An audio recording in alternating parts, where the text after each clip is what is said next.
Away from that, Ghana's COVID-19 cases may be significantly higher than the official figures released by the Ghana Health Service. That's according to a new study by scientists at the University of Ghana, which reveals as many as 1.2 million people may have been infected in Accra alone, and that's about 20% of people living in Accra and Kaswa, and they may have been exposed to the COVID-19 virus. A new study by scientists at the University of Ghana found more people have significantly been infected by SARS-CoV-2, the virus which causes the COVID-19, than Ghana's 47,991 confirmed cases would suggest. The West African Center for Cell Biology of Infectious Pathogens, WASPIP, and the Noguchi Memorial Institute for Medical Research conducted the study. There's more in the following report. Was conducted in public places, including municipal markets and lorry stations in Accra and Kaswa, shopping malls in Accra, and COVID-19 testing centers and other research institutions, health centers in Accra. Using a pre-validated antibody rapid diagnostic test, RDT, the scientists were able to determine exposure to SARS-CoV-2, the virus which causes COVID-19, by detecting COVID-19 antibodies in blood samples taken from the participants. Antibodies are blood proteins produced by the immune system to counteract a specific foreign disease-causing agent. According to the scientists, these tests are only able to detect exposure to the virus with about 70% accuracy because antibodies wane after some time and may be hard to detect in some individuals. In a webinar hosted by scientists at the University of Ghana, Director of West African Center for Cell Biology of Infectious Pathogens, Professor Gordon Awandare, said the findings is probably an underestimation because the tests carried out during the study are not 100% sensitive, meaning it's possible a good percentage of people who have been exposed did not manifest on the results. But in spite of this, he said with 20% prevalence in Accra as revealed by the study, it means about 1.2 million people in Accra may have already been infected, a significantly higher figure than the 47,000 national figures being reported by the Ghana Health Service. The scientists also discussed the evolution of the virus in Ghana following further genome sequencing. Evidence from the genome sequences also suggests that the virus has changed its genetic makeup, and some unique variants can now be found in Ghana that have not been identified anywhere else in the world. Those are details of that study conducted by the Noguchi Memorial Institute and the West African Center for Cell Biology of Infectious Pathogens. We've been joined by Dr. Yaw Bediako. He's a research fellow at WASPIP. Thank you so much for joining us, Doc. It's a pleasure to have you here. We were hoping that we could be having some good conversation by this time about Ghana's fight against COVID-19, but it appears the statistics are pointing elsewhere. Let's start off from the bit of the 5 different strains of the virus, because that's interesting. What does that really mean? Does it mean that if you have 5 people, for example, and they each have the different strains, they may exhibit different symptoms or different transmission rates? Or just help us understand what that really means. Thank you, Bernice, for having me. I think it is, well, with the sequencing we've done of the virus so far, it appears that, yes, there have been certain novel variants that we've identified in Ghana. In general, though, the virus is still quite similar to the Wuhan strain, and that is something that has been seen from sequencing done globally. The virus appears to mutate quite slowly. There are certain variants that have been shown to be more transmissible, and we certainly have identified some of those variants in Ghana. As yet, though, no variant has been associated with more severe disease.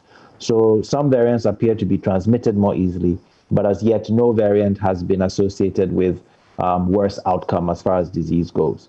But I think what we take from the fact that we are uncovering unique variants in Ghana is that we have community spread.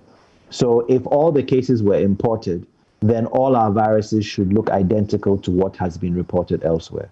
But the fact that we are finding differences in viruses collected in Ghana and basically strains of the virus that have not been reported elsewhere, it suggests that the virus is evolving in Ghana in order for the virus to evolve in Ghana, it has to transmit between people in Ghana. So I think for now, we wouldn't really say that the changes in the virus are necessarily meaning the virus is becoming more or less virulent, but it's very strong evidence for community transmission and community spread. In your write-up or release that I have right here, you talk about the relationship between your findings and where the people worked. For example, you found out that about 27% of people, that is those who were tested at markets and lorry stations, they had a higher exposure rate than persons around the malls, and that's around 9%. You also discovered that having a higher level of education and a high level of income also significantly reduced one's risk of being exposed compared to those who had lower levels of education. I'm just wondering why we don't have anything here in terms of the correlation between wearing of the masks and prevention of spread, because that has been a major talking point, not even here, just here in Ghana, but all around the world, where people have tried to fight off claims that wearing a mask would really protect people from contracting the virus. All right, thank you. I think, well, I'll take the first part of your question first. So yes, we have shown a clear association between socioeconomic status and risk of COVID infection. And I think, in the beginning, this virus was termed the middle-class virus because it was thought that it was in Eastern and Jolu, and it was in people who had traveled and come from abroad. That was because the virus was imported. So in the beginning, it was typically with people who had recently come from Europe or North America and with their immediate family. But as the virus has now spread within the country, we are seeing greater transmission within people who are in lower socioeconomic ranks. And typically that has to do with use of public transportation. It has to do with crowding conditions at home. So if you live in a compound house with 20 or 30 other people versus living in a single family home, your risk is significantly more. If you take trotro to work as opposed to driving in your own car, obviously your risk is also more. So now that the virus is spreading within the community, it is following trends that you see with many communicable diseases, where individuals who live in more crowded conditions, who are less financially stable, who perhaps have less education, typically are more at risk. In our study, we found that people who work in the informal sector are much more at risk than people who work in the more formal sector. So that is demonstrating how the virus is spreading. Now, when you come to the mask wearing, within this study, we administered a survey where we assessed people's knowledge about COVID-19 and knowledge about the guidelines that have been put out. Interestingly, we found that nearly everybody, over 80 to 90% of people, had very good knowledge about the virus. They understood it was a serious disease. They understood that it could kill you. And they understood that in order to prevent transmission, you should wear a mask, you should wash your hands, you should use alcohol-based hand sanitizers. So the issue has not been one of information, it is an issue of adherence. Many of these people, even though they were telling us that they should wear a mask, were not wearing a mask. And actually part of our outreach was to give them masks and ask them to wear them whilst we were doing the interview. Many of these people, though, the moment they finished the interview, walked away, we saw them taking off the mask. It's very interesting, Doc, but I'm just reminded of our previous conversation about testing and whether or not we were doing well, because we were applauding ourselves. We were excited that our numbers were declining, but it appears we are beginning to see that our lack of testing is really what may have been giving us those figures in the first place, and they may not have been what was really on the ground.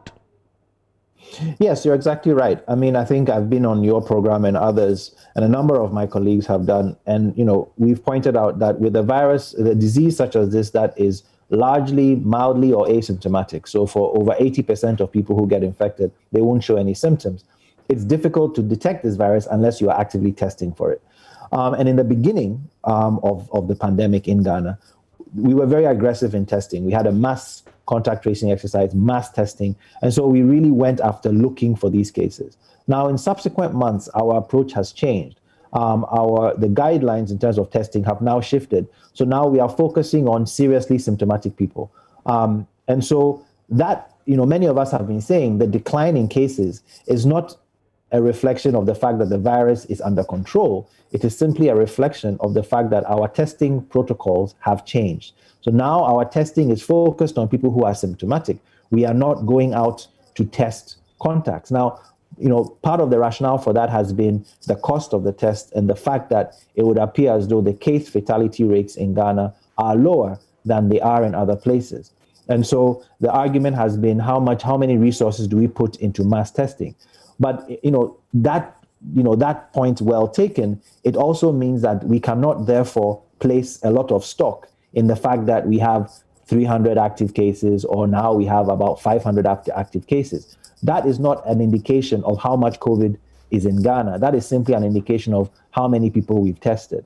So studies like this are much better indicators of the burden of disease. And I believe actually the Ghana Health Service is about to start a seroprevalence study of their own. So I think, we have to be careful that we don't think that now, before we had thousands of active cases, now we have 500 and we think, we've passed our peak. That is actually not accurate. In reality, there's a lot of COVID going around. Indeed, based on our evidence, 20%, and that's an underestimation because the test we used was only 70% sensitive. So if you adjust upwards, you're looking at maybe almost 28% of people in Accra and its environs. Now that's just in Accra, right? So there's 1.2 million people in Accra. Now you add Kumasi, you add other parts of the country. We have, significant numbers of people who have been exposed. And I should add, when I say exposed, it means infected. So these are people who have been infected with COVID and many of whom thankfully have recovered. Finally, Doc, I know for natural scientists like yourself, you like to shy away from answering questions on which may appear quite political and all, but I still need to ask you this because we know that there is a relationship between social science and natural science. And in COVID, we know that gathering people's behavior and all that have an impact on how we win this fight against the virus. We are about 35 days to the elections. We've seen some major political events, not the rallies that we used to see previously, but in Kumasi just this weekend, we saw a walk of a sort which gathered so many people and many of them not wearing masks, closely, standing together. Going into the elections, what should we be preparing for? How should we make sure that this doesn't, spiral into something else? Some have predicted a possible second wave and all that. So everybody stay safe. I think this is an important point to be raised. I mean, I was on a show earlier this morning and the point was made. Ghana isn't entering a second wave because we never exited our first wave. Okay. In many ways, we have a constant transmission that's happening. The declines have been purely due to the change in testing strategy. So in actual fact, we have significant numbers of people who are infected. And actually, it's a little bit concerning to see that over the past 19 days, the number of confirmed cases has doubled from about 300 to now 500 and something. I mean, I think that indicates these are people who are sick, right? Because our testing is now only focusing on people who are sick, it suggests that over the last 19 days, more people are actually getting sick. And so that fits with what our data is suggesting, that there is significant community spread. And of course, large gatherings are spreader events. We're seeing this in the US, we're seeing this in Europe where they are entering second lockdowns. When you have large events, whether it's a political rally or a funeral or a wedding, when people are not socially distanced and are not wearing masks, you're going to have transmission. And so I think, I hope that our study will re-emphasize the fact that we are not anywhere out of the woods. In fact, COVID is all around us. We have been fortunate that the case fatality rates have not been as high as elsewhere, but there are long-term effects of COVID infection that are coming to light, chronic disease that is linked to COVID that we may still suffer from. And of course, there are still people who are vulnerable to dying from COVID. And as our numbers continue to rise, that number, unfortunately, will also rise. So I think it calls for caution. It's not just in politics, but in many areas. When I see people having large gatherings as if life has gone back to normal, it is a mistake. And I think we all have to take personal responsibility to adhere to the guidelines that we all clearly know about, but are currently flaunting. because COVID is here. It doesn't appear to be going anywhere. And it presents, like I've said before, it presents more than just a health risk. It also presents an economic risk, because the last thing Ghana needs is to be the last bastion of COVID, as it were. As other countries get theirs under control, if we don't get ours under control, we will be blacklisted, as it were. Nobody would want to either come here or us to go there for us to take COVID with us. So I think we have to abide by the guidelines and try as much as possible to minimize the spread of this virus, because it is significantly embedded in our communities, and we need to get a better handle on it. Thank you very much. I appreciate your time. Dr. Yaw Bediako is an immunologist with the West African Center for Cell Biology of Infectious Pathogens, and they, together with the Noguchi Memorial Institute for Medical Research, conducted this study that we've been discussing. Away from that,